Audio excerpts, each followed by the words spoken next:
talk to us today about the topic is temporal naturalism. Please, Lee. Thank you, Nick and Christian, for the invitation. I'm happy to be here, although I'll admit I'm a little nervous because philosophers, you guys are tough. I'm also very glad Carlo is here, and I hope there are other friends. This is a talk where I take risks in two directions, and I want to be clear about that. First, some of the first material I'll be presenting is new and is a result of a project with Claudia Verde. And you'll see that it's a risk, but we started out trying to understand what it would mean to be both presentist and also believe in quantum mechanics. And that went in some directions that were unexpected, and that's why I'm presenting it. But this is also, the temporal naturalism refers to a research program. It's the title of a paper that I don't have the coordinates here, but in which I realized at some point over the last 10 years or so that my research program, my assumptions, was diverging a little bit from my old friends and colleagues. And I tried to understand and to describe what the reasons for that were. The biggest way in which I diverged is in taking very seriously the reality of time and the fundamentality of time. And we'll have to talk about exactly what that means. And so we'll come to that. But I thought I'd use the opportunity of this talk to kind of lay out the program as it stands today, what the ideas have been, what we maybe have achieved, and what we certainly have not achieved. And this represents different projects over the last decade or more with a number of different people, and a number of people have influenced us. And there's my most recent book. The core technical work is in the line of papers with Marina Cortez, and then the paper Dynamics of Difference. Okay, so here's the prelude, which is the risky part. For different reasons, not only have I been trying to take seriously the fundamentality of time, but I've been trying to take seriously what we physicists usually believe can't be taken seriously within physics, which is the distinction between the past, the present, and the future. And in particular, this idea of the now, which Einstein famously complained is not part of physics, is nowhere in the equations of physics.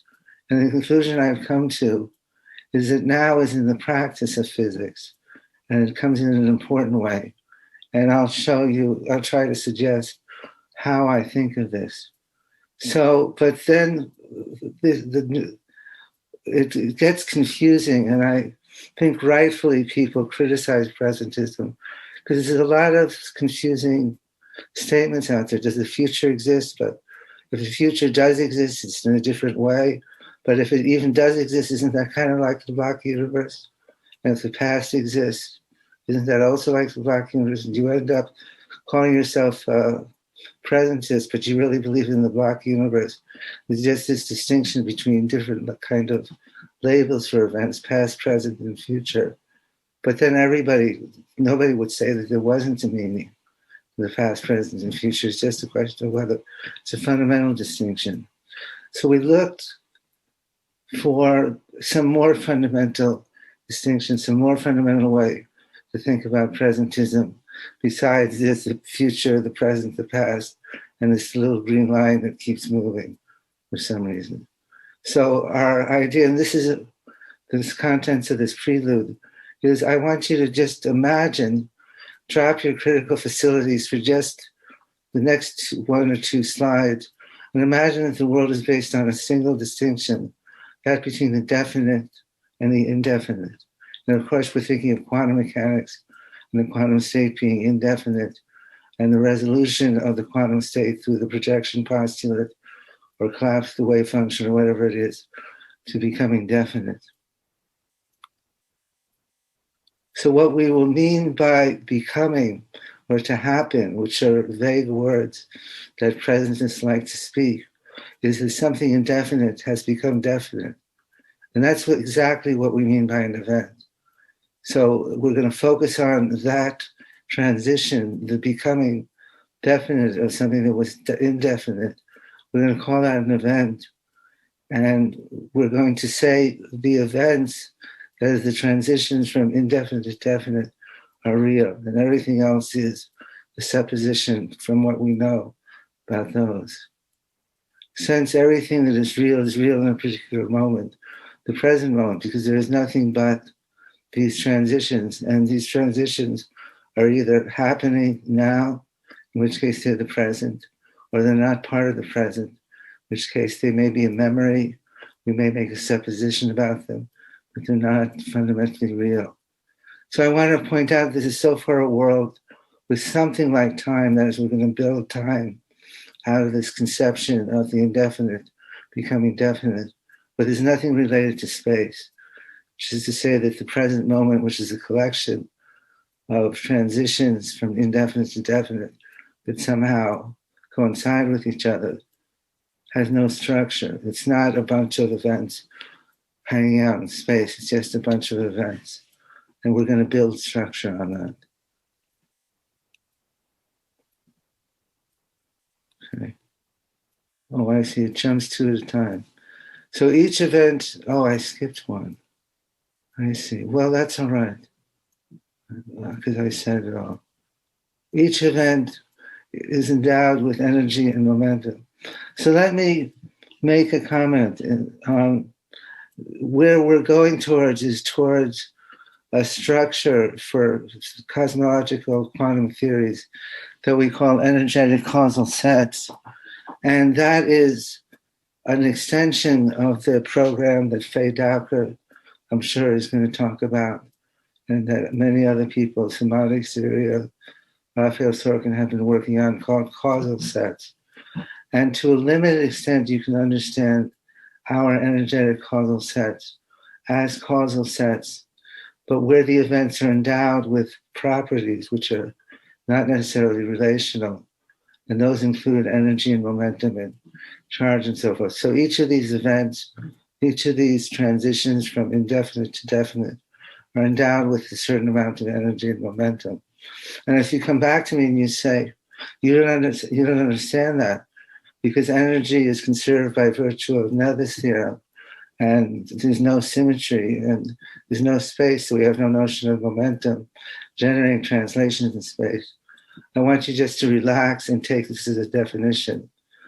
That is, the fundamental quantities, energy and momentum. There are laws which govern the way that the energy and momentum in one event gives rise to energy and momentum in subsequent events. And we take this as just given. So the events, so I think that's, so each becoming, each event doesn't happen for no reason. There are reasons why events happen. That is why a particular quantity moves from being indefinite to definite. And these reasons come from antecedent past events. That is, there's a structure where some of the present events will be picked to give rise to the next set of events. So there's a notion of the present events, which pretty soon cease to exist. And when they cease to exist, they give rise to the next events and the next events. And each time they do that, they pass on their energy and momentum and so forth. And there's certain laws which we will come to, which tell them how to divide up the energy and momentum as each gives rise to subsequent events.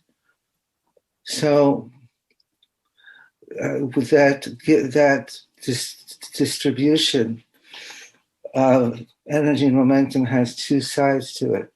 If you're the event just created, these are the causes that brought you to existence. So you have in your immediate past, you're just antecedent events or your parent events. And you have your properties as a virtue of being endowed by the energy and momentum from these preceding events. So these preceding events, and this is very important to emphasize, are what you know or what has affected you from the rest of the world.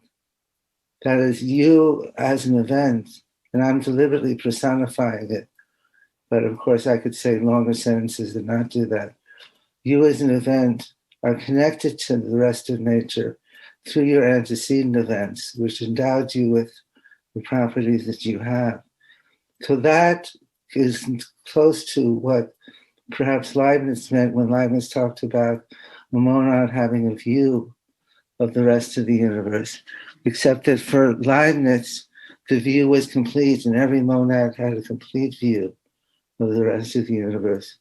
These events of ours just have views of their immediate predecessor events.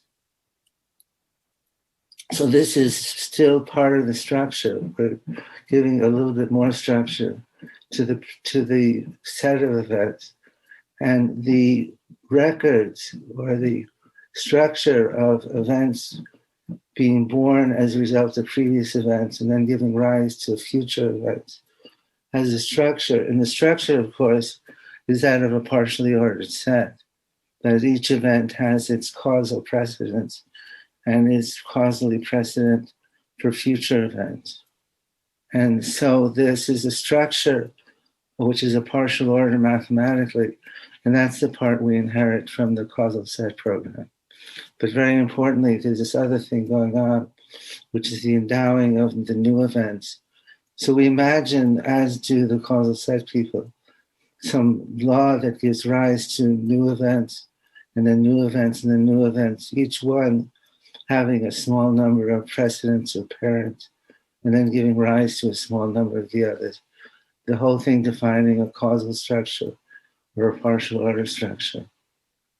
Okay? Now, the direction, this is tied still always to the transitions from indefinite to definite. And this gives a direction, which is, we want to say, the direction of time. That is, we're not confused about are the laws symmetric in time and therefore why is the past different from the future. For us, the past is fundamentally different than the future. Now, the past doesn't exist in the way that the present exists at each moment.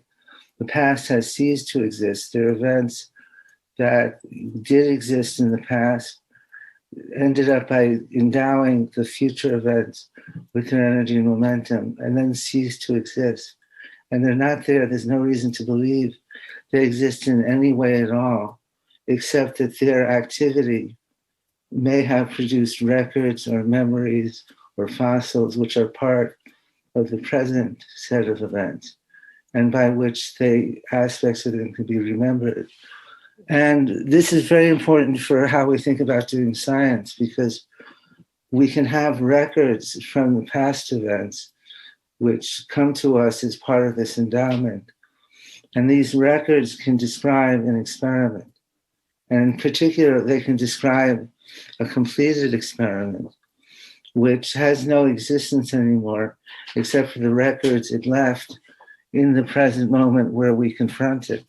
But we can also have our past predecessors could have made theories and predictions, which they also confront us with. So our role as scientists is to take the records of past experiments and compare them with the predictions of past scientists. And that we can do and transmit the results of that comparison in records which go into the future that people can study. We can't change the past, but we can have knowledge of it through these records. There's also, the future doesn't exist, but we can reasonably infer, if we're willing to risk a little bit, that the future will be much like we deduced the past was. And therefore we can make records of things and predictions and endow them towards the future for future moments to compare. And in this way, science gets done and an understanding of the world gets done. Okay. I'm not saying everything on the screen, but I hope the picture is clear. Now, as we, with Clelia, were thinking through these ideas, it came to our attention, and Herb Bernstein and then Jeremy Bernstein had a lot to do with this, that these kind of thoughts had occurred to some of the inventors and big figures in quantum physics in the past. So it turns out that Werner Heisenberg thought a lot about this. And this is just one of a number of quotes we could have chosen. This formulation makes it clear that the uncertainty relation cannot refer to the past. Do not refer to the past. As Heisenberg is insisting that the non-commutativity, the uncertainty relations, the indefiniteness indeed, is a characteristic of quantum mechanics when we make a description of the future, and is not related to the description of the past, which he insisted should be in classical terms, that is, only in terms of definite quantities, which have been brought into existence, made definite by an experiment, is what he would have said.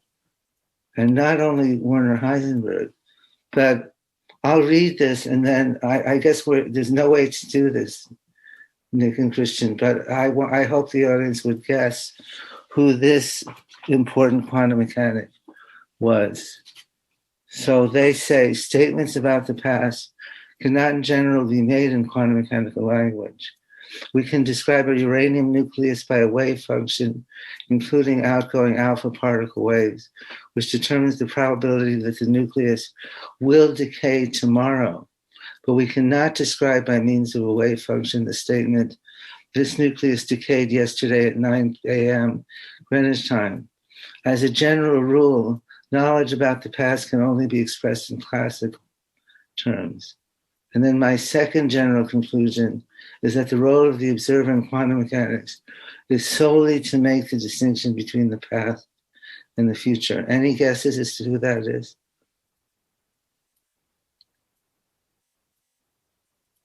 I don't know. Is that Einstein? No. Somebody much more our contemporary, but recently so.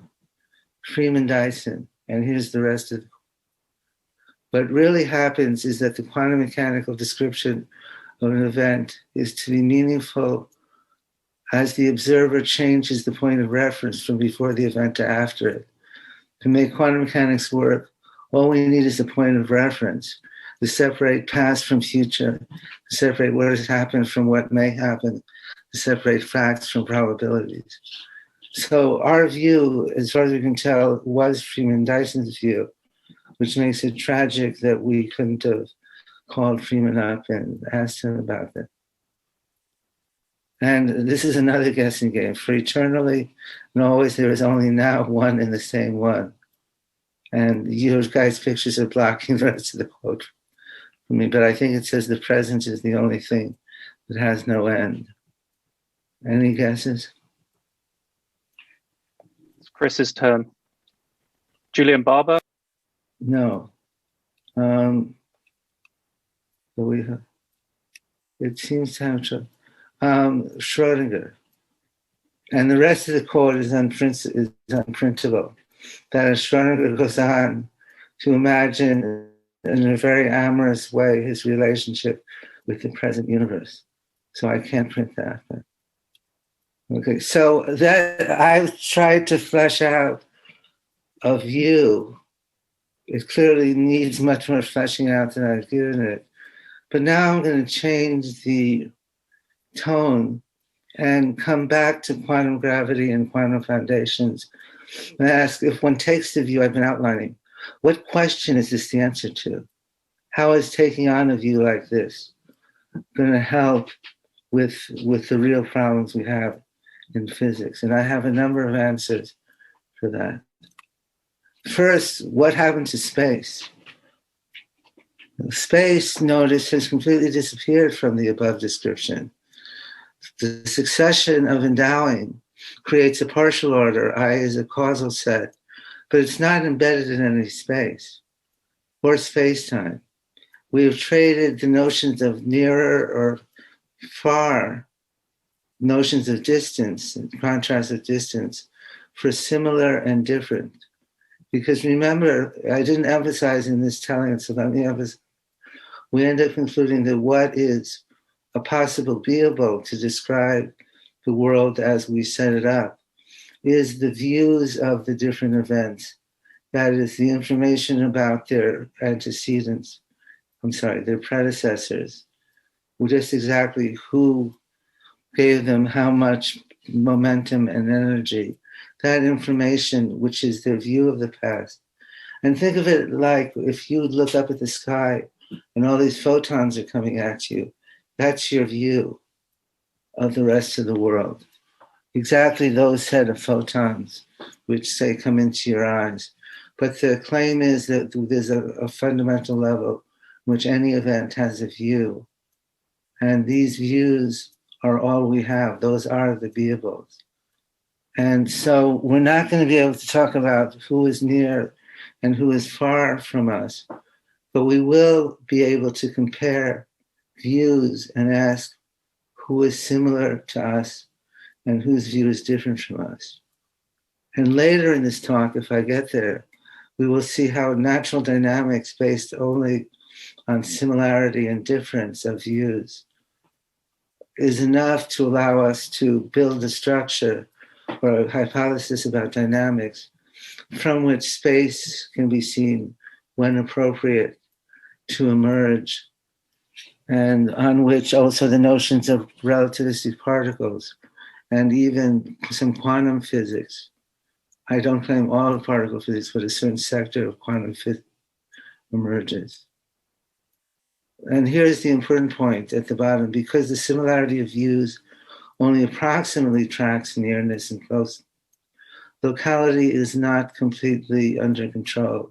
Locality is what we called with Fotini Marcopulo disordered. And indeed, we'll show that there's enough disordering that it can give rise to entanglement. And I'll get to demonstrate some of these things, and other of these things are in the literature going back 10, 15, 20 years. But the idea roughly is that if you're a little molecule, your view has only a certain small number of degrees of freedom, and you're going to accidentally be similar to molecules' views all over the universe, because if you're a member of a water molecule, there's going to be lots of water molecules that see a spectrum of energy and momentum like you see. But if you're one of us or one of our cats, you're very complicated, your view is very complicated. And nobody will have a view that is that close to you. And that will be basically how to distinguish the macroscopic world from the microscopic world. Okay, so here's another question. Many people who worry about quantum gravity, I'll say in one of the standard ways, wonders, and this has been brought up here more than once, how do we find observables in diffeomorphism invariant theories? And we want more than that, we want local observables, and we want them to be relational in the sense that general relativity is a relational dynamical theory. And thinking a little bit about Leibniz, but I won't propagandize professional philosophers about Leibniz, God forbid. I can read a few passages out. But Leibniz's principle of the identity of the indiscernible gives a clue as to how to think about this. If there were two events which had exactly the same view, exactly the same precedence, then Leibniz would tell us to identify them. So you want to live in a world in which the views are all distinct, if they're going to be thought of as distinct dynamical actors for that little bit when they exist. And that means that the nature, we should emphasize, has no symmetries as a consequence of that principle. And the view of an event is the set of fields evaluated there. So our proposal is that, look, these views are exactly what we're all looking for. We don't have to solve the very difficult problems of finding operators to represent observables in a physical Hilbert space, which commute with the Hamiltonian constraint, blah, blah, blah, blah, blah, blah, blah, or construct things that survive projection by projection operators in spin film. If the views are distinct, then it's enough to pose a definition of an observable, which is diffeomorphism invariant by saying, suppose there is a view which contains three features, A, B, and C. It also contains features D and E.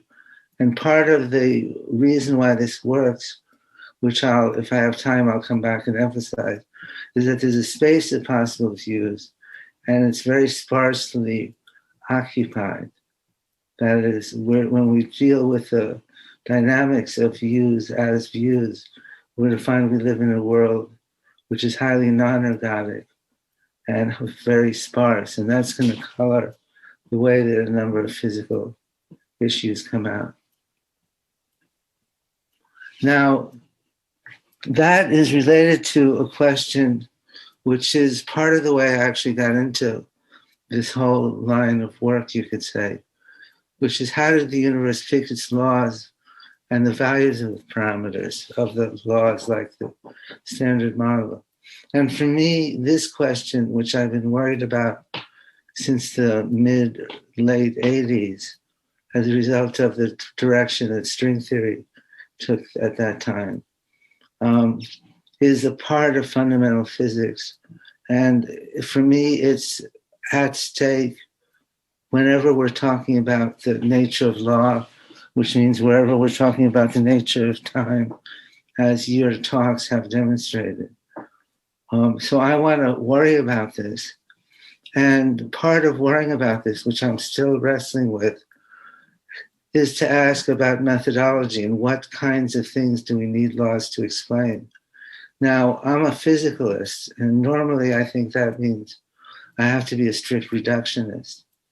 But if I'm a strict reductionist, I only allow explanations of the kind. There was an initial state of the universe. These were the initial conditions. And this is the evolution operator, and we evolve the first by the second, and we get the present state of the universe. And then we interpret it in terms of observables. That's clearly not going to explain very much when the issue is that the space of states, the space of histories is very sparse. Almost every state is absent, that is never realized in the history of the universe. Almost every history is unfollowed. Almost every niche is empty. We need in this kind of situation, we want to understand why does this exist rather than other things that look equally complex or likely. We need a different kind of explanation.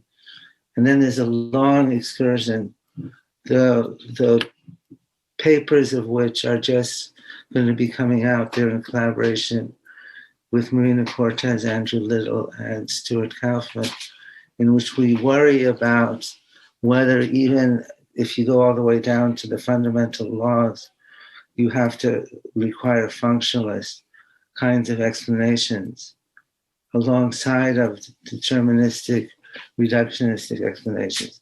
So this is a whole side thing, but it's part of the program I'm talking about.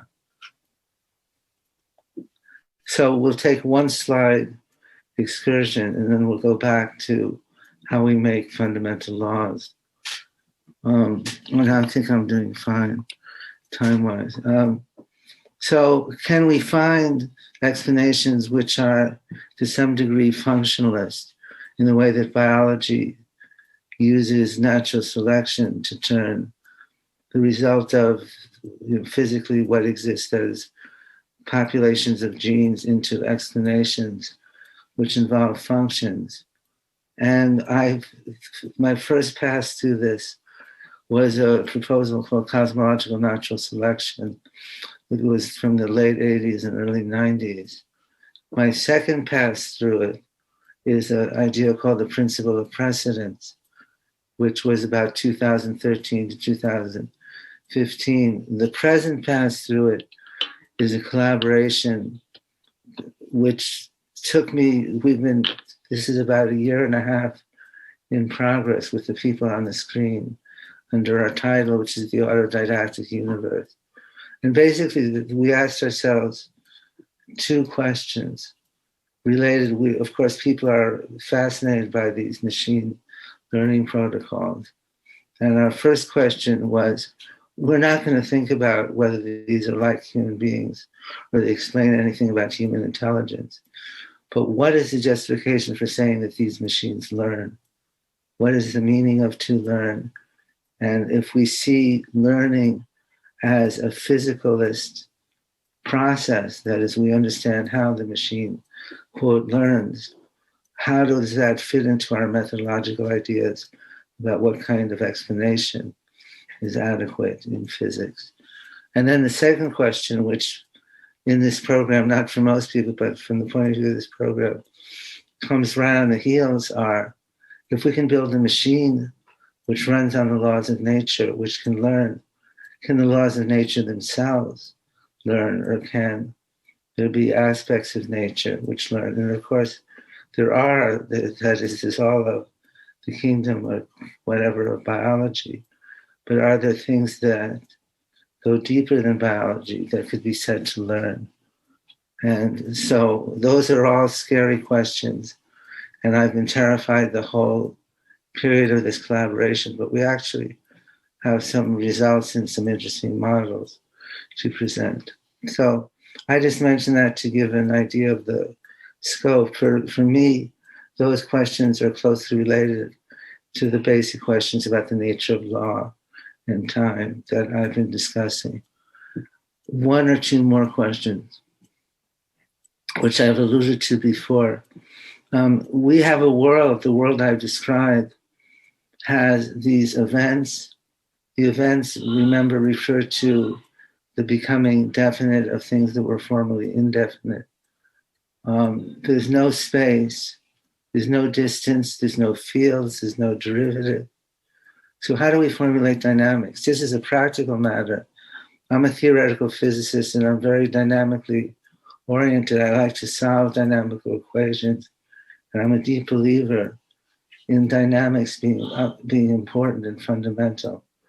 What do I do for a living in this world that there's no space, no derivatives, no fields, no distances? And I've already raised that and given the basic answer. And the basic answer is by comparing views. So this is a big part of the program, that we're going to formulate dynamics in terms of differences between views. So there is a space of views, and that plays the role of the state space or the Hilbert space. I assume, and somebody who made similar speeches about background independence as I do could point at me and say, he, that's background structure. But I'm unashamedly going to impose the hypothesis that nature fundamentally has the capacity to compare views and to return a sense of whether views are similar or dissimilar. And out of this, there were basically 3 steps in the development of this idea. So this idea is, start with the theory described, with the world described as I have, entirely in terms of views.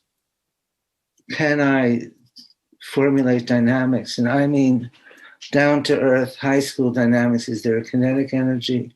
Is there a potential energy? Is there a Hamiltonian? Is there a Lagrangian? Is there a path integral?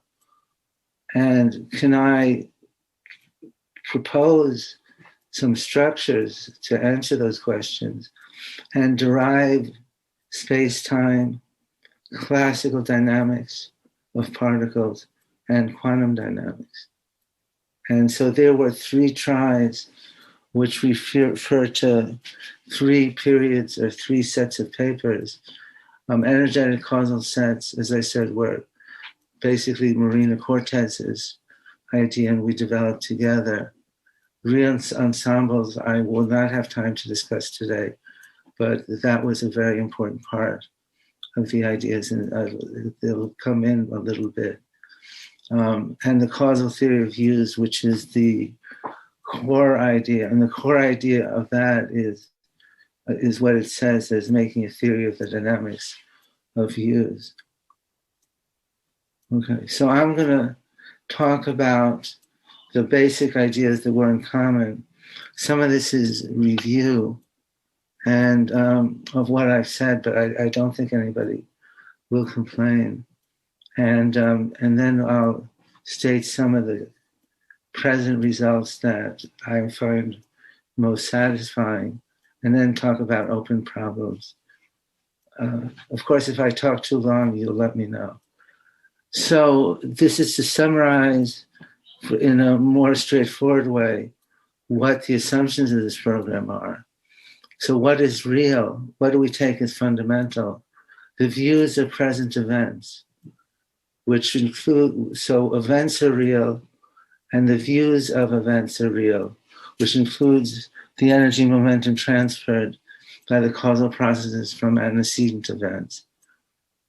So the university traces what with Marina we defined as an energetic causal set, that is a causal, partially ordered set in which there were energy and momentum assigned to the events and distribution of energy and momentum from each event to their antecedent events.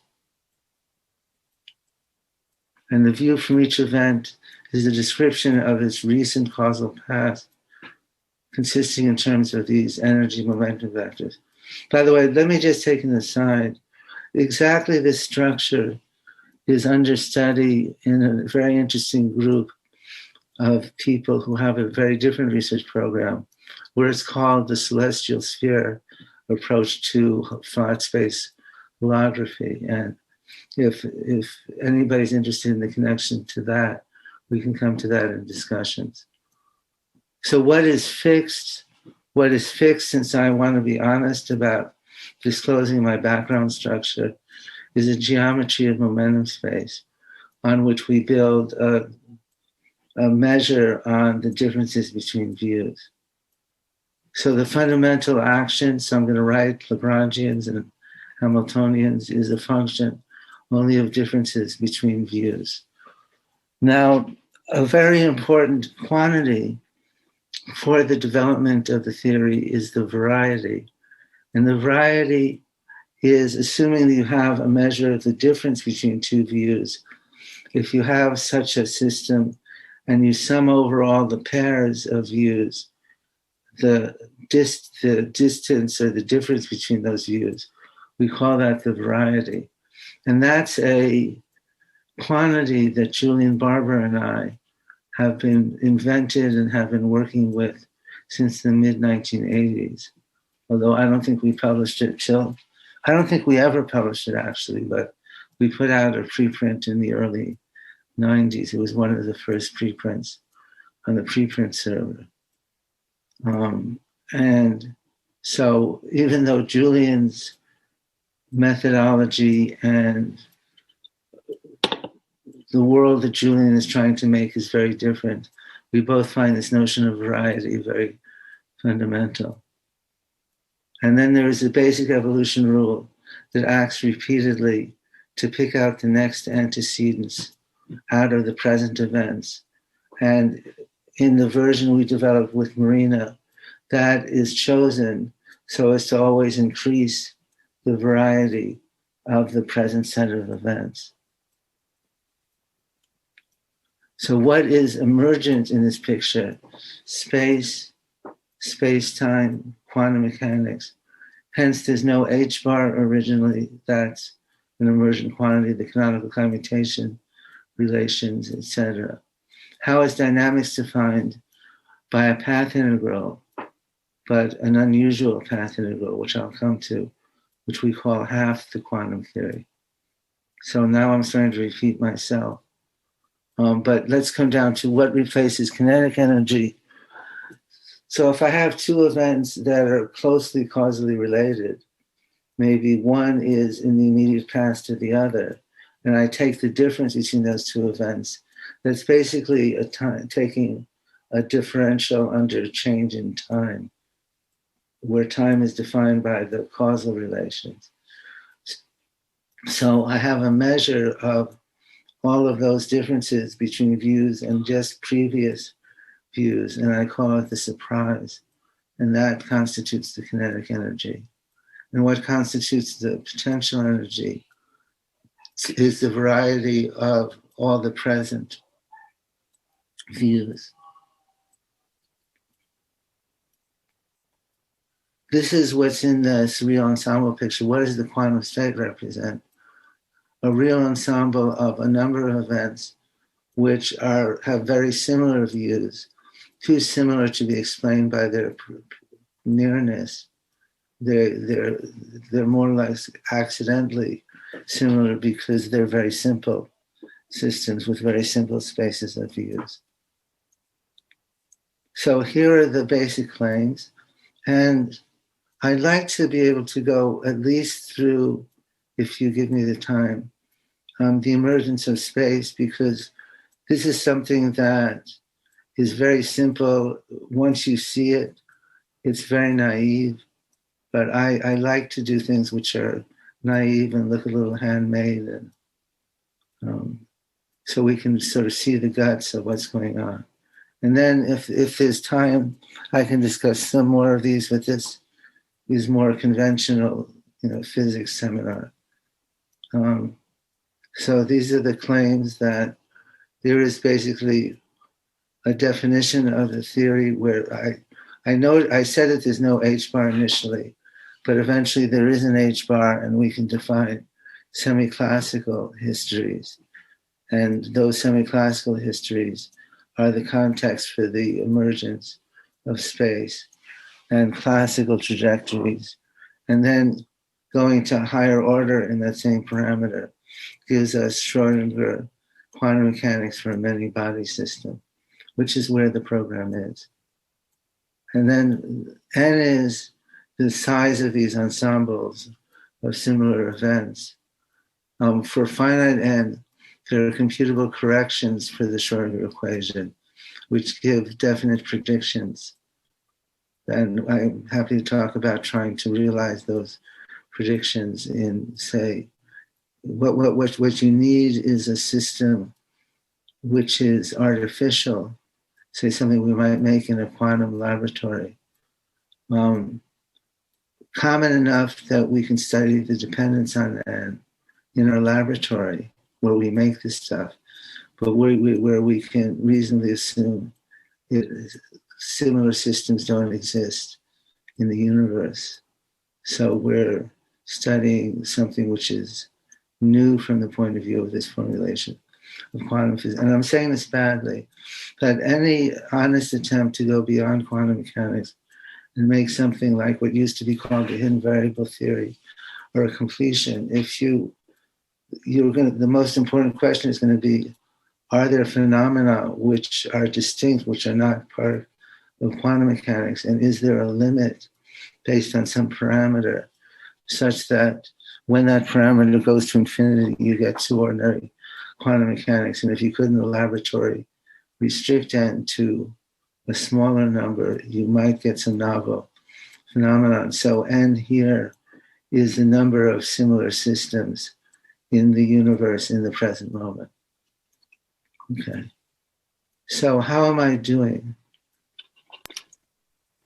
So it's been about 40 minutes so far. So certainly another 10 minutes is okay if you want to do the space-time part, something like that. And maybe it'd be good to make sure there are questions in the chat coming up. I know people are going to want to ask a lot. So, but that sounds let me just show this.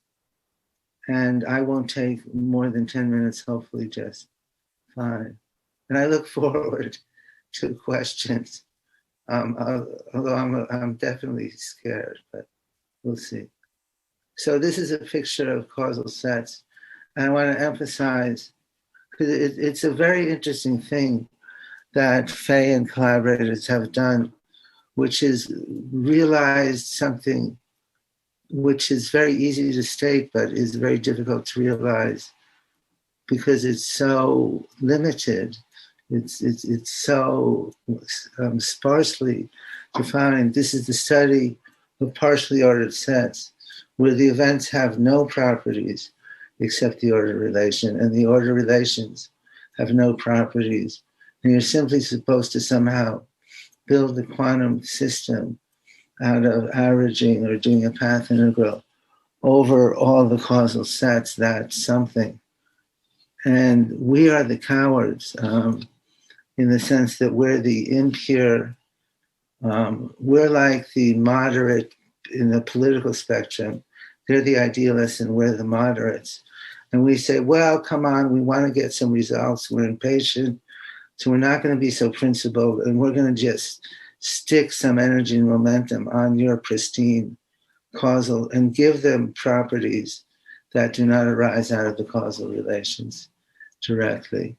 And I'm going to impose the total conservation of the energy and momentum as we split it up. So there is a event I, and it has parent events K and J, and children M and L.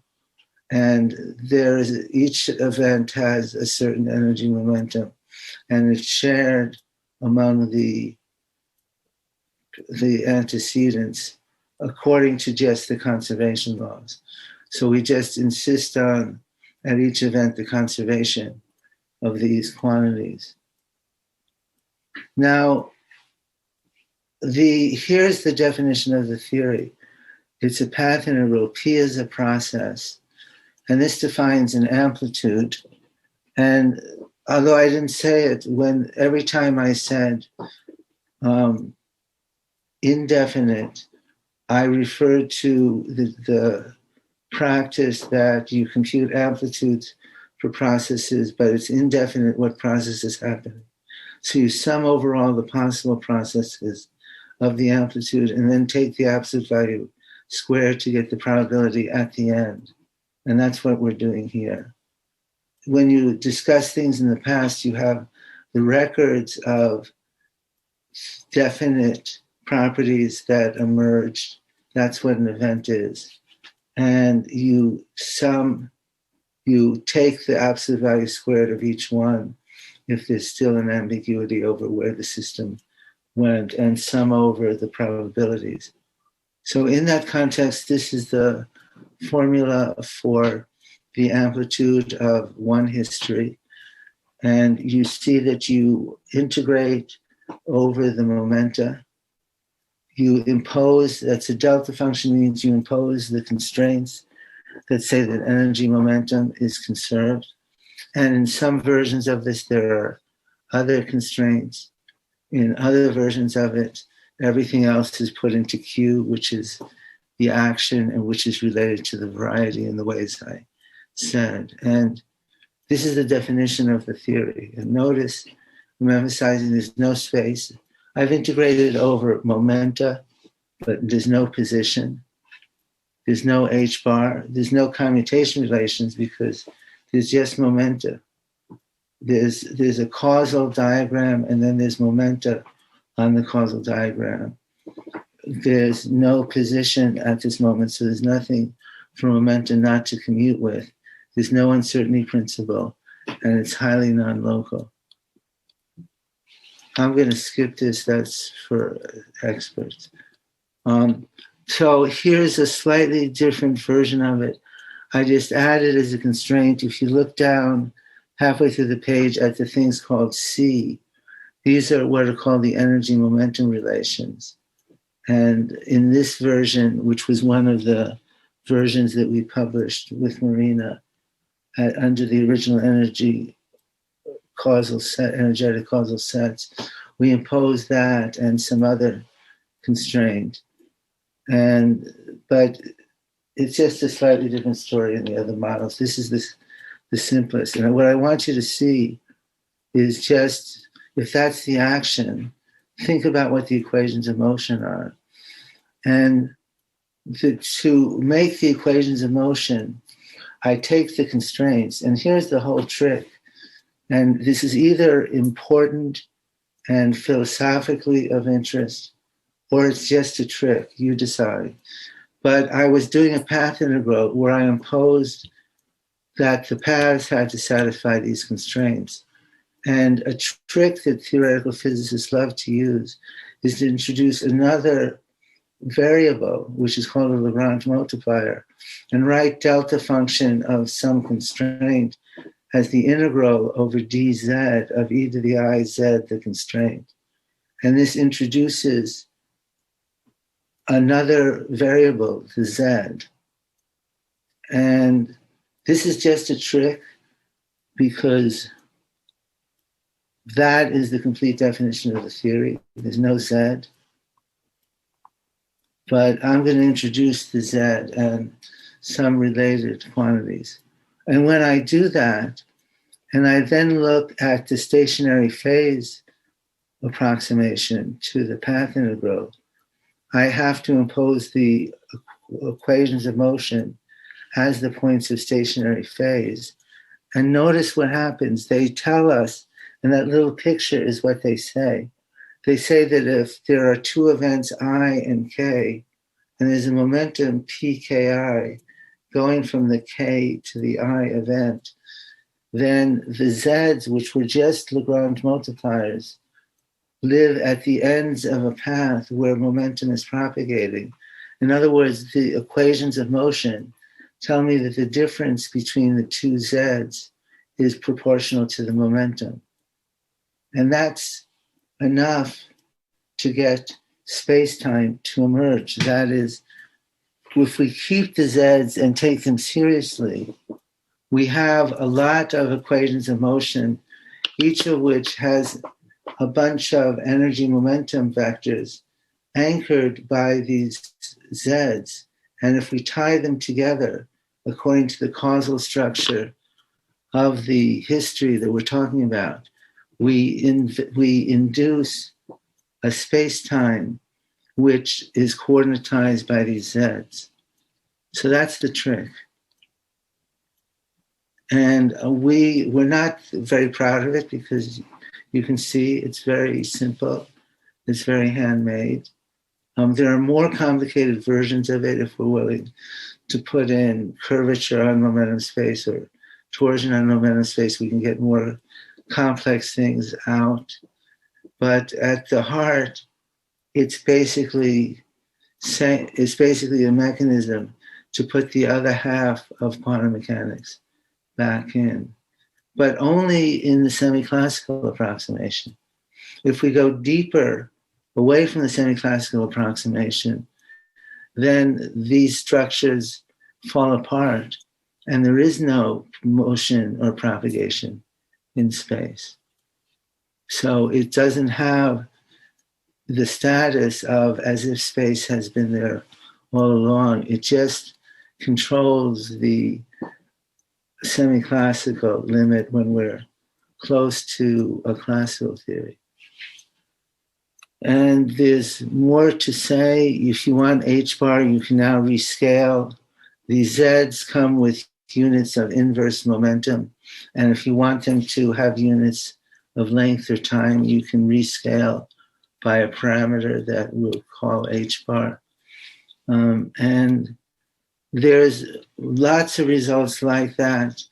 And I'll just point, I think probably everybody's pretty tired, but this is how you get particles propagating along in straight lines. This is how you get particles to interact with each other, which is built in at some level of approximation. Once you've said what I've said, and I think I'll stop there, but I want to show you one picture. Because we're very proud of it. That's a set with high variety. High variety means that you pick two nodes in that set and look at the neighborhoods in the graph and ask that for every pair they be as different as possible. And that's a graph with 1,000 nodes, which my friends and colleagues on this paper were able to use machine learning protocols to construct and to find a system which was very high variety. And it has all sorts of interesting problems, all sorts of interesting properties that were this a seminar in graph theory, we would talk about. It's close to critical in the sense of close to the percolation phase, which is transition. There's a number of other things that are special about it. So the why we're excited about this is that it's a way in which a lot of structure comes out of extremizing that quantity that we are taking to be the potential energy. And I'll stop there. Thank you very much. If there's anybody left in the audience. I'll do the clapping for you, for everybody. Thank you, Lee. So that was great. That was great. So I'm going to invite people now to use the Q&A chat feature if they to post questions if people want to ask things. I had a few that came from the chat in the first place. I know Shaheen, you had a question. Did you want to start?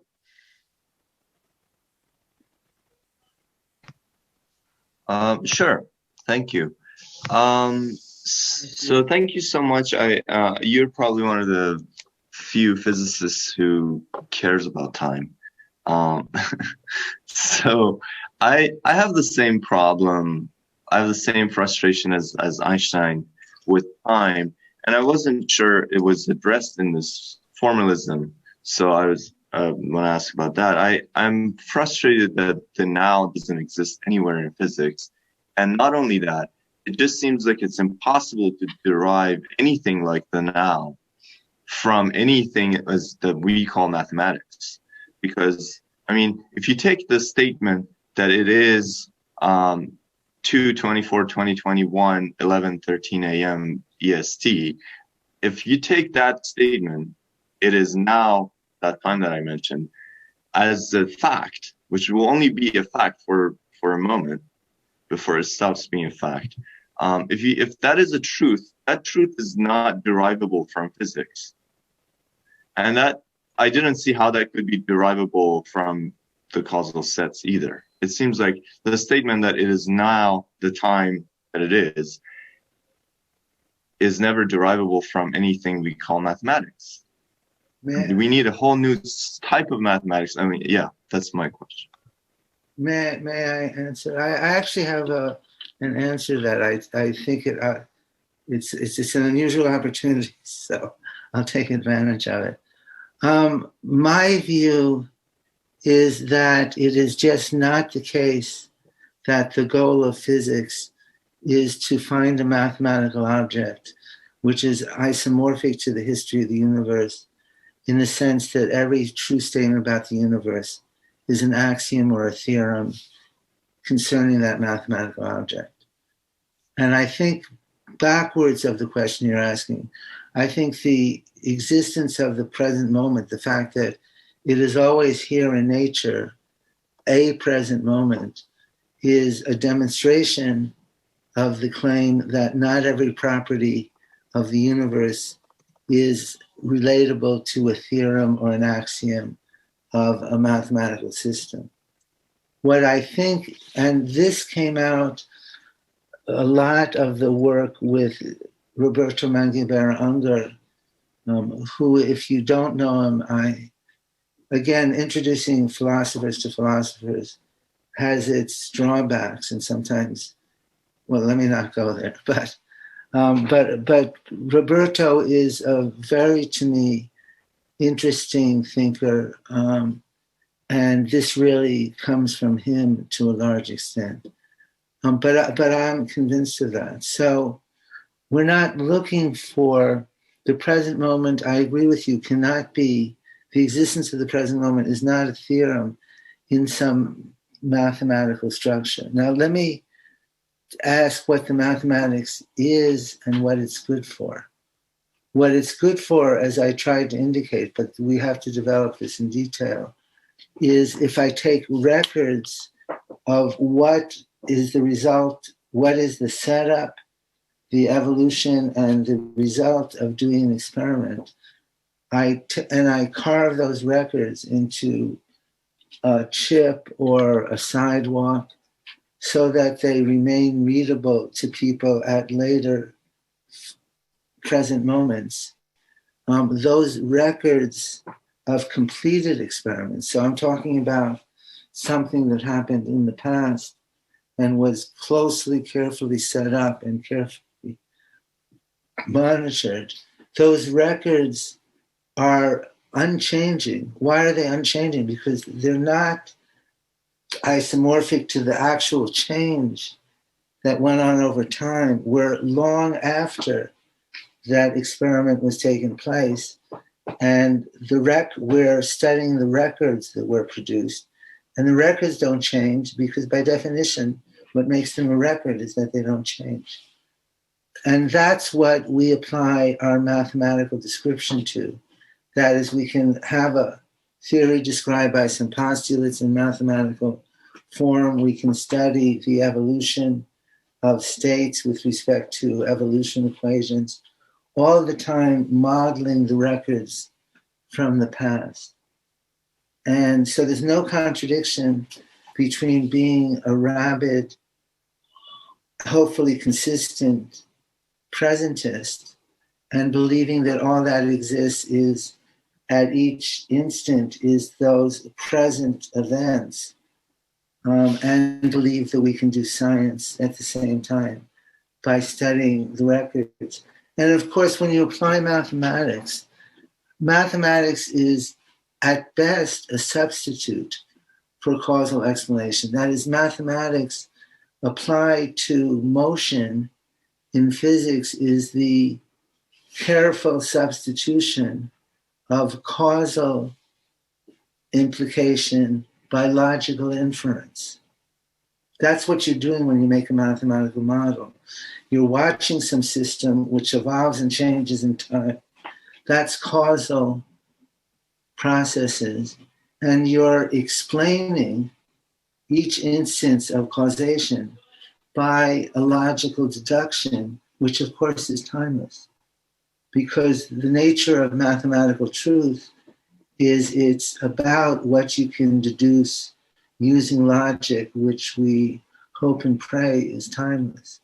So it cannot be that if I want to claim that the nature of the world is a succession of moments, period, which is what I would like to do for some of the reasons I hope became clear. I agree with you, I cannot hope to deduce that from a mathematical postulate. And that is, it would shock me if anything else were true, because for me, mathematics is the collection of what can be deduced by timeless logic, logical operations on fixed axiom. Okay, thanks. So I next have a question from Ray Ashheim, which is, I'm glad he's asked this because I had a sort of similar question that's in the back of my mind. So just so everybody knows, when I call you to give a question, I'll promote you to panelist, and you'll feel like you've been kicked out for a second, and then you'll reappear. And but this way, you can turn your camera on if you want, and Lee can also see you while you're speaking. Please, Ray, ask your question.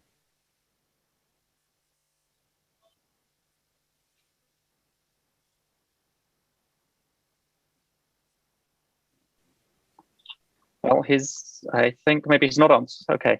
Okay, I was muted. Thank you, Nick, for introducing me. So, Lee, my question is about relative locality that you presented at Loops 2011. It seems to me that now the emergent space-time with the variable z for the space emerging from the momentum space p is related to the equation that you presented there, where the addition of momentum was non-associative. And I'm wondering if since then you have tried to model and compute this via deep learning, like using this graph theory. Thank you. So it's very perceptive of you to pull out the relation, which I didn't discuss, and which was part of how the ideas developed. So may I just fill in? There's an obvious question that many of us ask when we start working on quantum gravity, which is that there's this Planck scale, which is a number, let's say an energy or a length. And it's supposed to be a threshold to new physics. So it's supposed to be that if you can observe within one Planck length or on the order of a Planck length, you would see classical geometry melt away and some other kind of geometry. And many people study what those other kinds of geometry might be. But there's an interesting question, which I think is behind your question, which is in whose reference frame is the onset of the new geometry equal to the Planck length? Because if we believe in special relativity, that different observers will disagree on where that threshold is.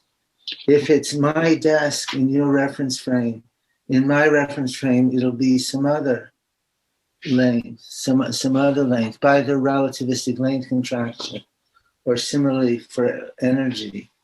And the idea, which was developed more or less simultaneously by Giovanni Amelino Camelia, who was actually the first in Rome to precisely state this, and then John Miguejo and myself. We developed different versions of this idea, and it was called doubly or deformed special relativity.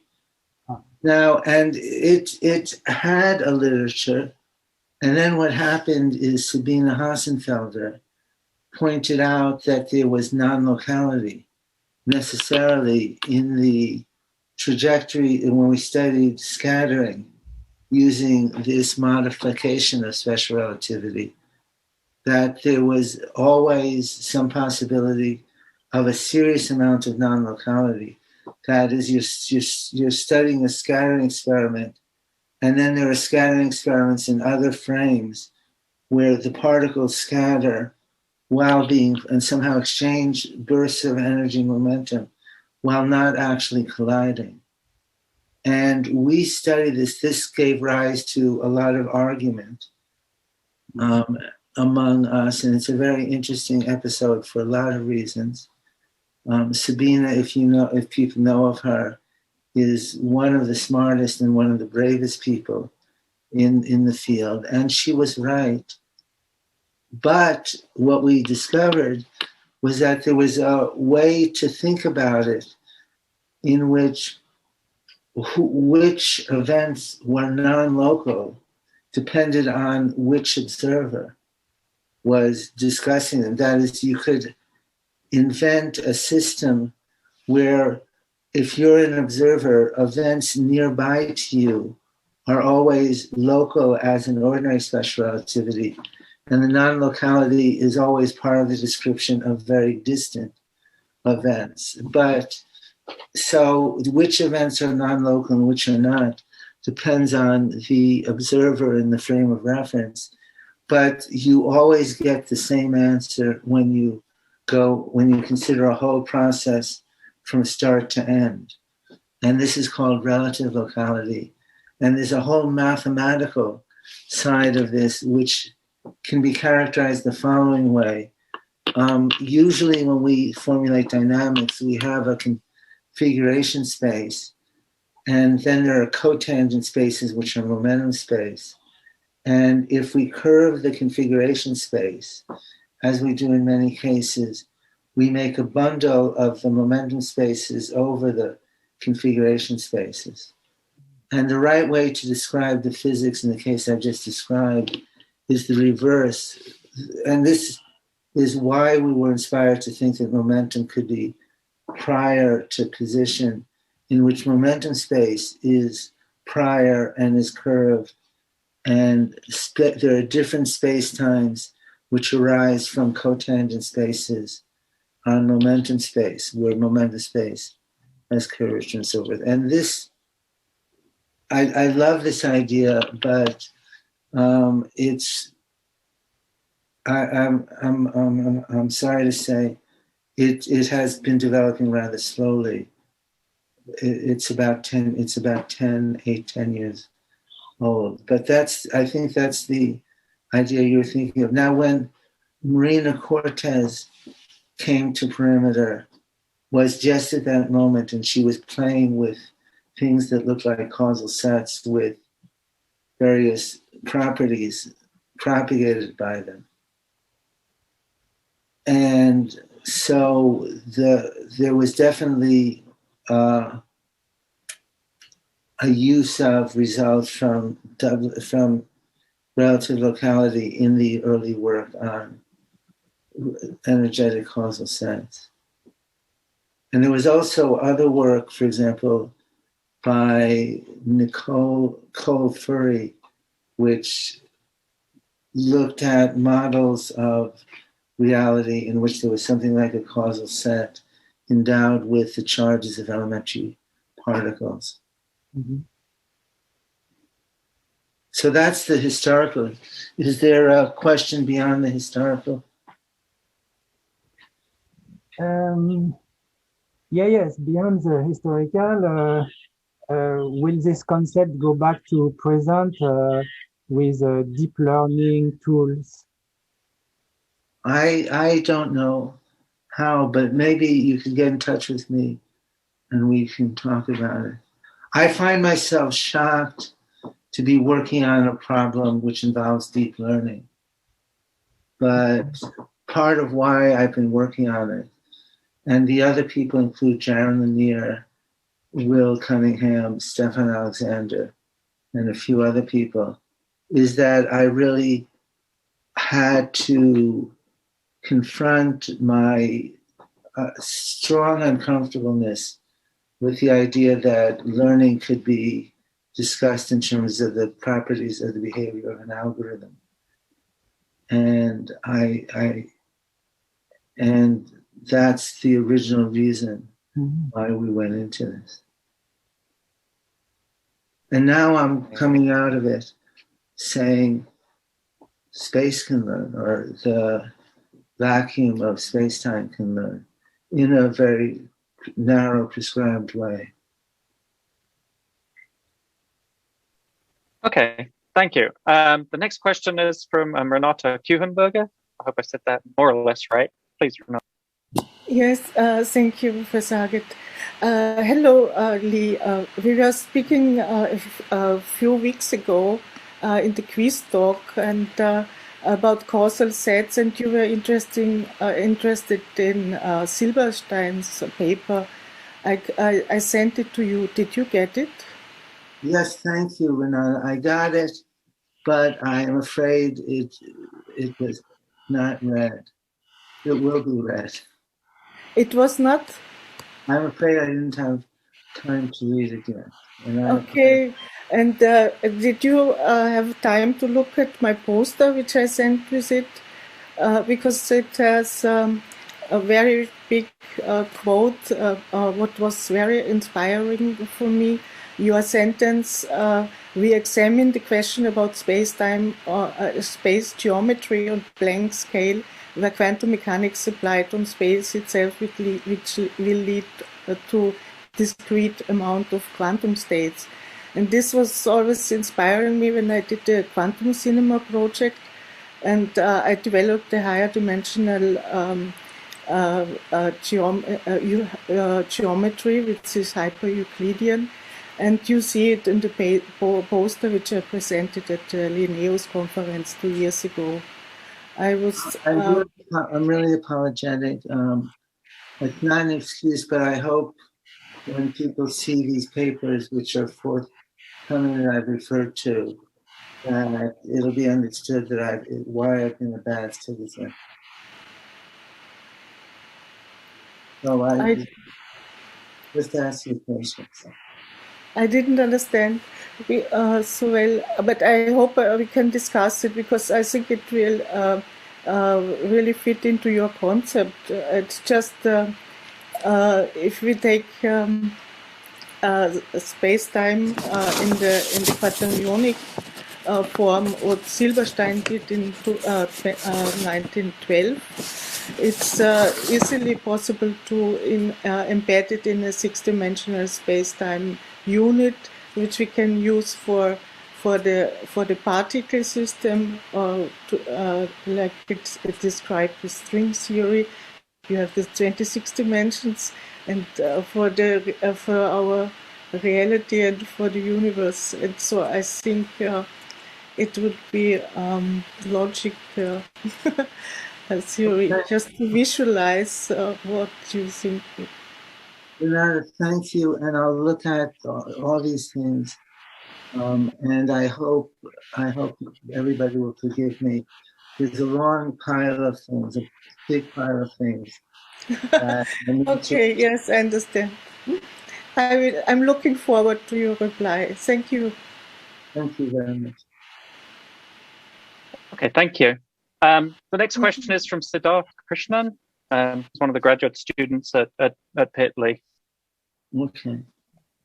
Hi, I have a fairly elementary question. So we all know that there's this sort of argument that you're told that you can't have a universal present because special relativity does not have a preferred reference frame, yes. And that the situation is sort of kind of worse, even though there are perhaps some arguments that might be better, but generally people think it's worse in general relativity.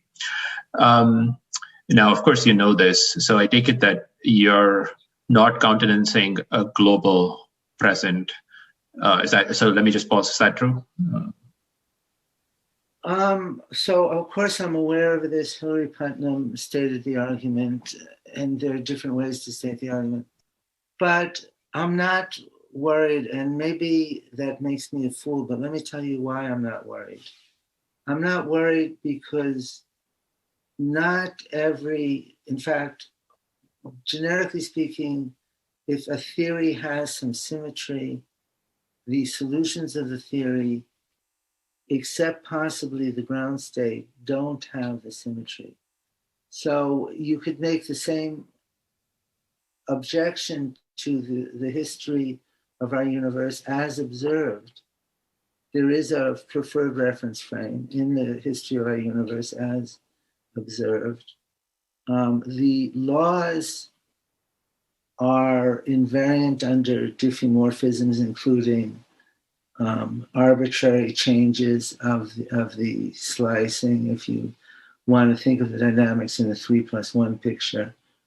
And there's no contradiction between the idea that the dynamics has the gauge invariance of changing the slicing arbitrarily, and that the observed universe, which is we're asserting a solution to those equations, breaks that symmetry totally and has a preferred frame. And I'm aware that there are more sophisticated ways to say that, but which are more illuminating. But that's why I don't worry. I'm not in. If I were doing cosmology, well, let me say that differently. When we do cosmology, we don't. It doesn't bother us that the Freeman, Robertson, Walker solutions have preferred slicings.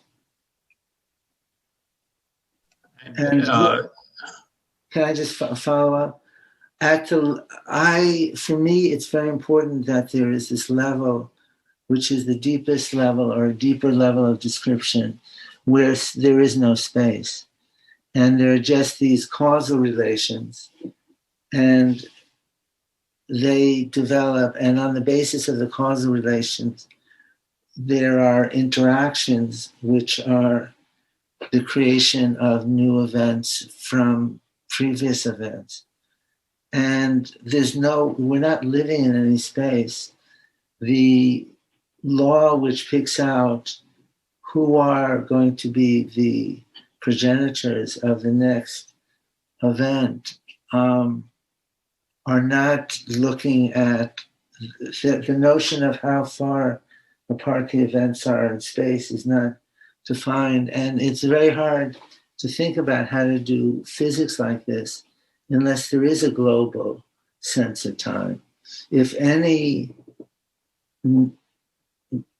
event can, in the present moment, can interact with any other event in the present moment, there is no space. There's only the history of the causal relations to influence which interact with which.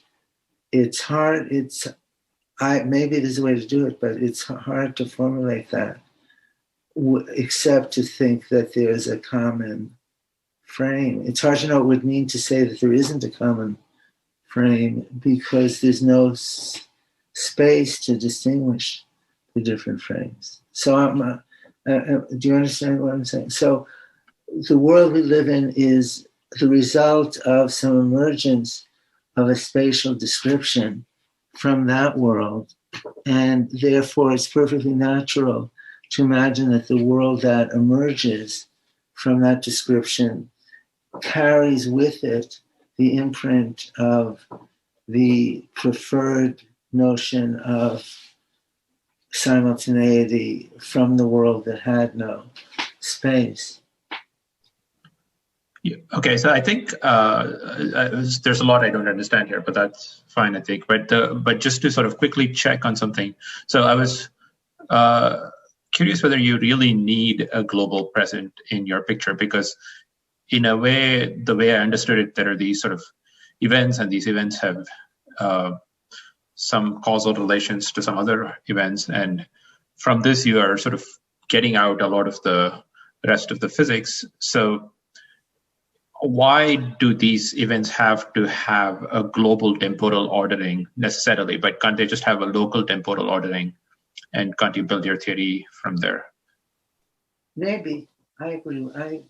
I agree with that. And more than one of the people I've been collaborating with and other people have suggested that. And so I'm not against that. No, let me leave it there. Thank you. Thank you. Thank you. Chris, do you want to ask your question next?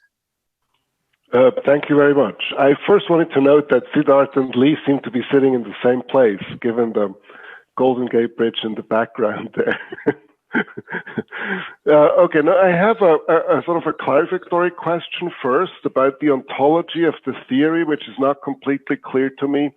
So you have these energetic states on the causal sets and the transition amplitudes, but the transition amplitudes are not between something like states on a sort of a prefixed causal set, I assume, because yes, if that were the case, the picture would hardly be presentist, right?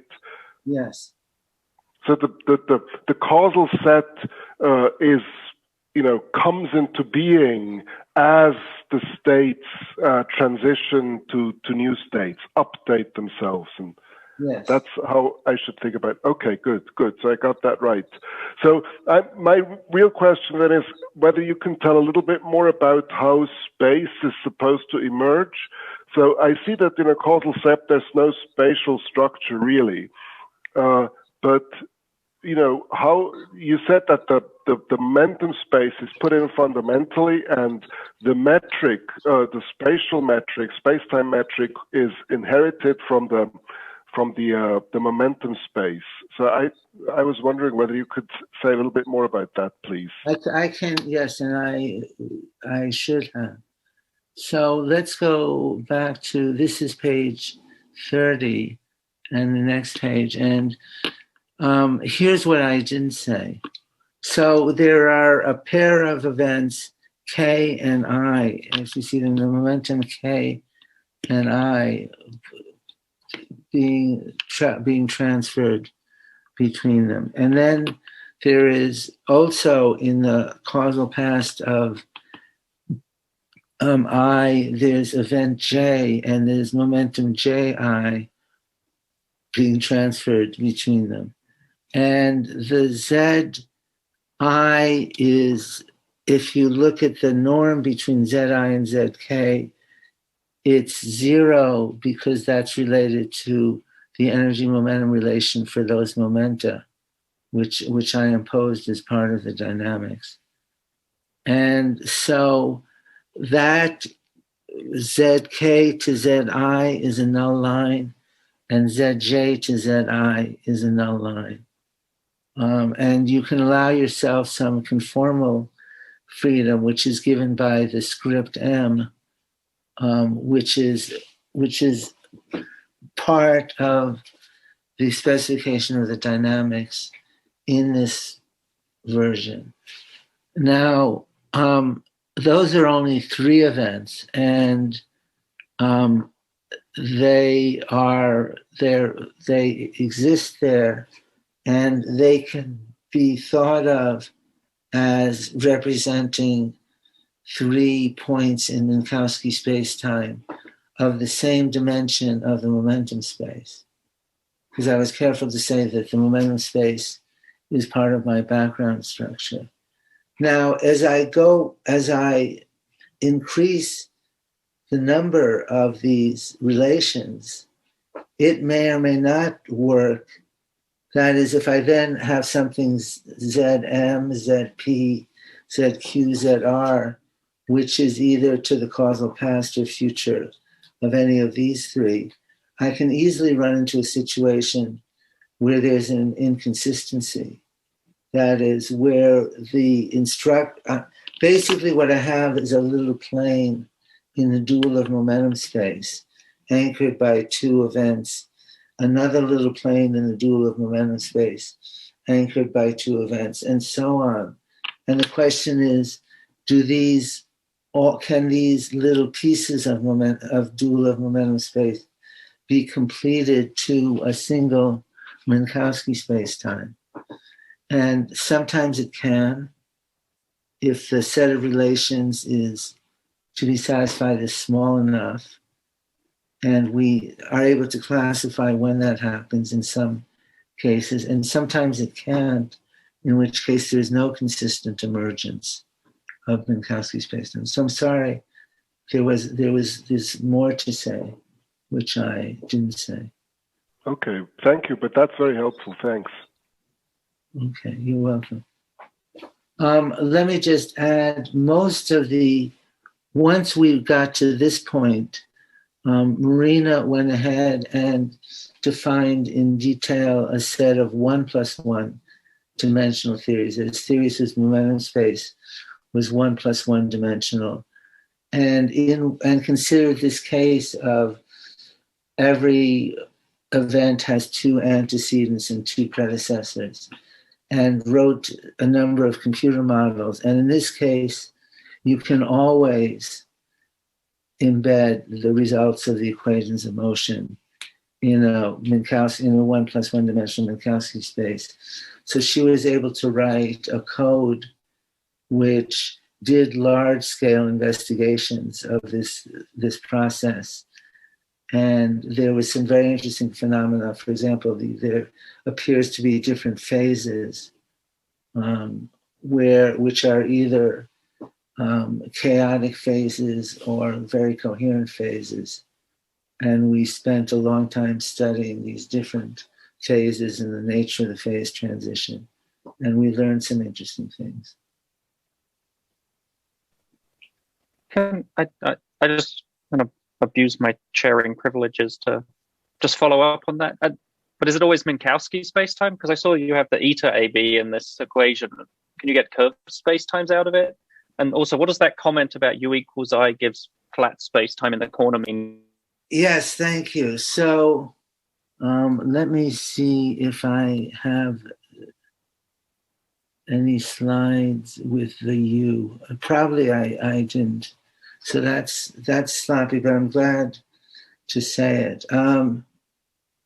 So if we go back to the relative locality story, we discovered that there were different consequences of curving momentum space.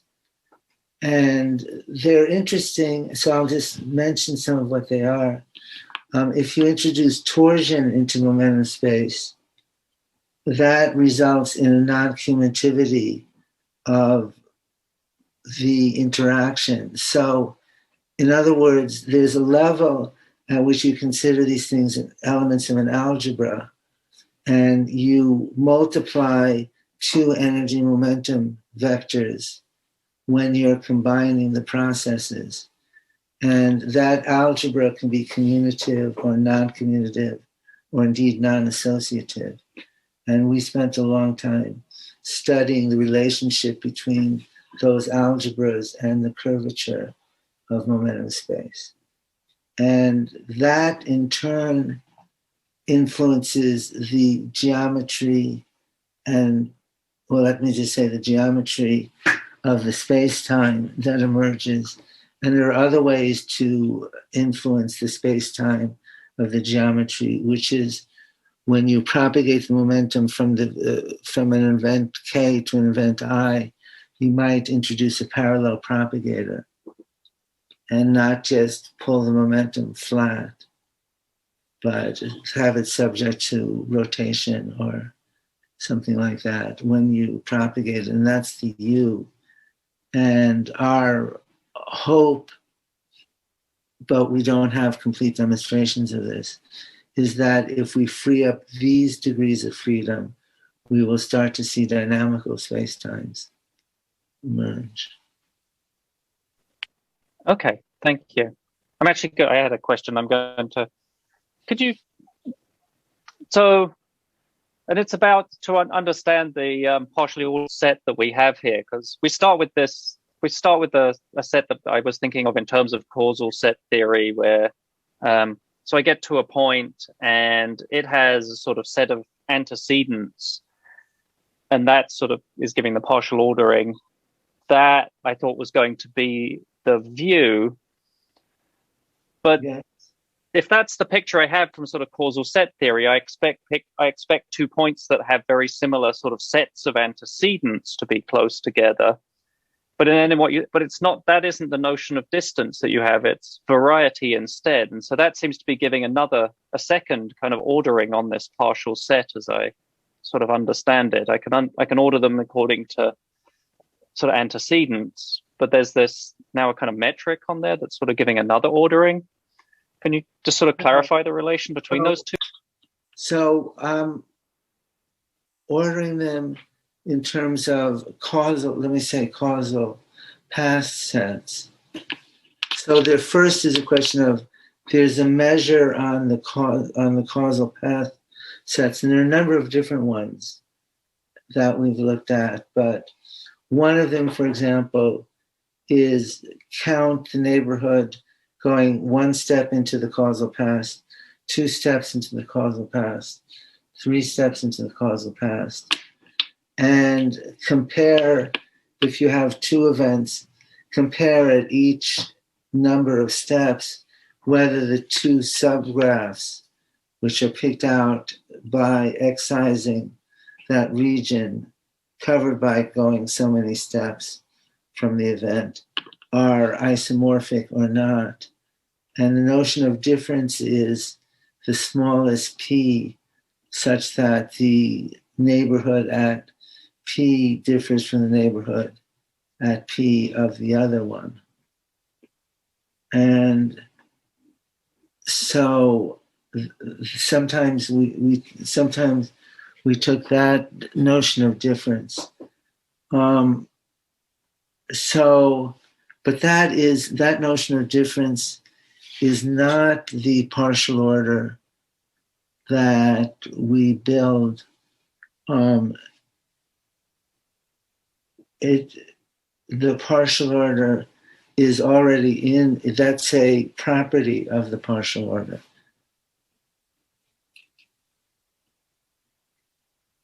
What's I realize there are things that I said too quickly, or maybe didn't say. So one of the ways we set this up is that, as I said, there's a fixed number of antecedents and precedents. And if we create an event, it has so many precedents or parents, and it has to start with no antecedents. And it may grow antecedents as the process grows. There's a maximum number of antecedents. As long as it hasn't achieved that maximum number of antecedents, it's potentially available to become an antecedent of a new event. And we call those the present. That is, the present events in that formulation are the events which haven't fulfilled their quota of antecedents. So it's not a metric notion of present, it's not related to some slice. And indeed, it's a thick present in that there can be two events which are in the present simultaneously, but which are related to each other in the partial order.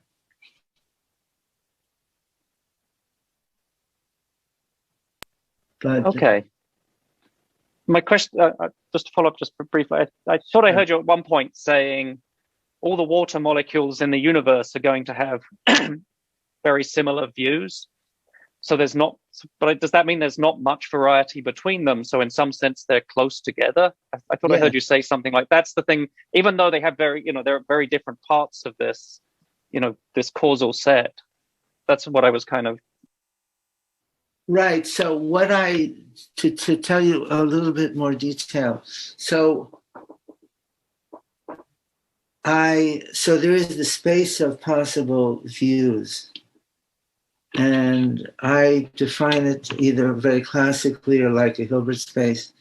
It doesn't matter. And for these small systems, it's very populated.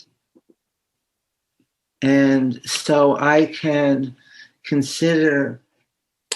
transform from the set of views to a description in terms of a probability density function over the space of views. And that probability function I can induce or compute the dynamics of that probability function on the space of possible views. And that becomes eventually the Schrodinger equation, or it becomes part of the Schrodinger equation with the assumptions that I made about kinetic energy and potential energy. So there's a lot of detail I left out, and I'm happy to fill in any amount of that detail. Can I tell you what the question is? Go ahead. I think I've abused my privilege too much already. So there's one more speaker, at least one more question we have time for. But go ahead, say what you'd like. Okay, I just wanted to say the question I hope nobody asked, because it's the really subtle technical question, which is that's where the probability density comes from that becomes psi bar psi. Where does the phase come from? But if somebody wants to ask that, that's the tricky point of all these models, is getting the phase to be continuous on the space of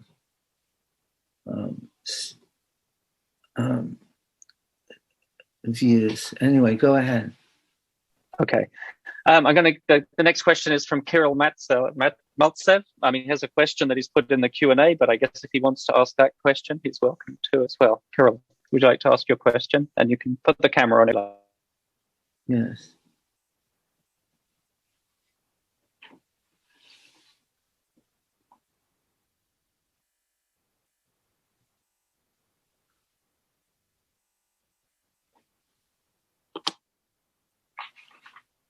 Okay. Him turning the camera on kicked him out for some reason. But I'll read the question because it's pretty clear. He put it in here. It says, he said he was very interested in the... I'm back again. There was an issue with my connection. Thanks for the patience and for the great talk. So there's a question that I had that related to the evolution of the laws of nature, which you presented three different mechanisms, and one being your cosmic natural selection procedure, which I suppose can only occur if you assume a multiverse, several universes evolving simultaneously, and only that one will be surviving, which has longest power of survival, basically, given a set of laws that govern it. And then the principle of precedent, maybe you could expand on this. And then finally, the autodidactic universe that you're suggesting. So my questions are essentially how do they differ in more detail, and which one also is your preferred one, and when the point is when the laws actually change. So when does the law change to a next, and what does change exactly? Is it a natural constant, or is it a polynomial that is added? So is there any phase space for a possible change of the laws of nature in any of these three mechanisms that you suggest? Thanks. So let me talk about the second, because the first, it's a long time ago, but it was much discussed, and you can find the answers, for example, in Life of the Cosmos. The idea of the principle of the precedent is the following. If I use an pragmatic style, this Lucian Hardy style, axiomatic formulation of quantum mechanics, there is the three steps of preparation, evolution according to some unitary time evolution operator, and measurement. And you produce probability by checking different setups or initial states and different outcomes. You characterize the system by matrices of give the input and give the output, and you get some probabilities for that input leading to that output. So you represent the data like that in terms of those transfer probabilities. And the proposal is that it's an obvious fact of the world under that assumption that the probability matrices for given inputs and given outputs are constant in time, don't change in time.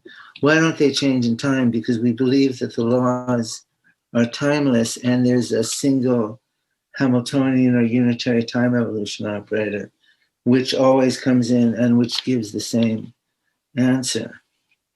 So now I note that if I do the experiment again and continue to do it, it will always be the case that the following is true. If I define an ensemble of the past systems that were of this kind and keep a list of the outcomes of the past systems, the probabilities as a function of the preparation state and the measured state, that those won't change.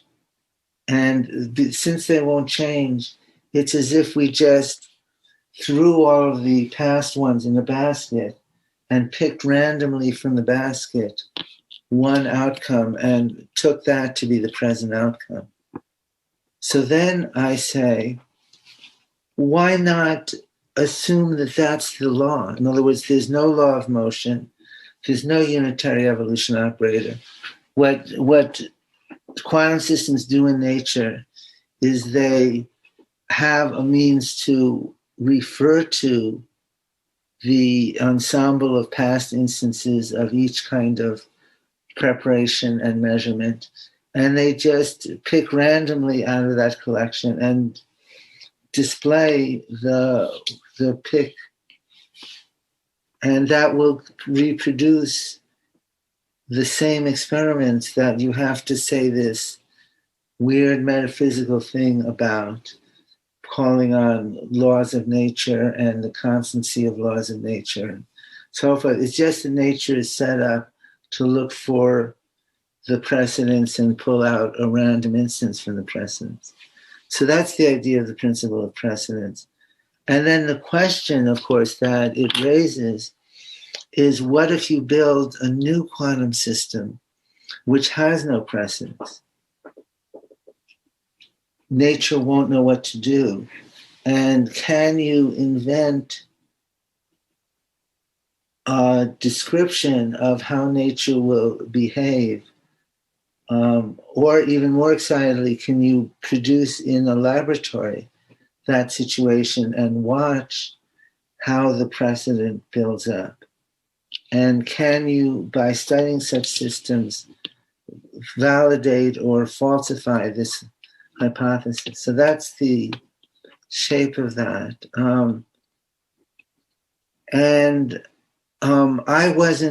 I didn't at the time, I wrote a paper about it and I've used it as an example, but I didn't at the time develop it very far. Some of the people related to the autodidactic paper have been developing it further in connection with this idea about machine learning and laws of physics. And they are developing some ideas about experimental tests. And for what it's worth, and maybe this is just a little comedic element, you can imagine what happens when you go to experimentalists and say, you'd like to test this idea. And when they get it, they say, oh, this is great fun. Because of course, new experiments never work. So new experiments always work the way you would expect from your crazy theory, which is you get a bunch of different random results and they don't converge and they go all over the place. And after thousands of attempts to run the experiment, you start to see some consistency of the results. So they said back to me, how would you tell what you're looking for from the generic behavior, which is chaos initially? So I don't know, but it's interesting to me that it's very easy now to make in the laboratory quantum systems that have never existed in nature. And that suggests we could try to find some things for those experiments to look for. Okay. It's after 11, so we've really kind of, I'm afraid, run out and gone over time with this great discussion session we've had and a great talk. So thank you, Kirill, for the question. I think I'm going to wrap up now and just say thank you again to Lee, and thanks for everyone for coming, and for many of you who have stayed all the way through to the end to listen to the questions. I believe next week Chris Smink is going to be giving us a talk next Wednesday, so I hope to see as many of you as possible for that. Otherwise, Lee, if you can stay around for a couple more minutes so we can say goodbye, but otherwise we'll say thank you and goodbye to the rest of the audience. Thank you.